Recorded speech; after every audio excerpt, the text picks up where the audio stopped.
Hoe voel dit om mense gesig meer as lewensgroot op die skerm te sien?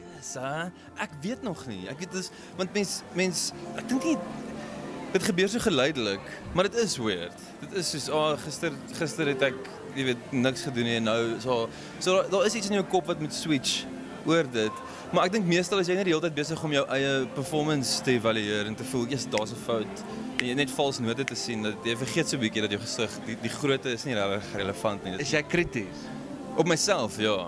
Ja, minder as wat ek was. Ek dink dit help hoe minder krities mense raak, dan kan jy net begin geniet wat jy doen sonder dat jy die hele tyd so worry oor die foute. Anders is dit mos nie lekker om dit te doen nie. Ja, it's larger than life en jy kan nie regtig eintlik weghol nie en Is jy krities op jouself? ek is nogal, maar ek het die hele tyd vir myself ook gesê geniet hierdie want dit is soos jou eerste hoofrol in 'n Afrikaanse fliek en dit is spesiaal en don't go there. Nie na daai selfkritiese plek toe gaan nie, want dit is nie nodig nie.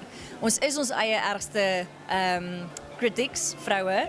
Maar nou ja, ek dink 'n mens moet jouself kondisioneer dat jy jouself die oomblik moet gun om iets wat 'n spesiale oomblik is net te geniet en net te sê yes, we're here, we did it and we must celebrate.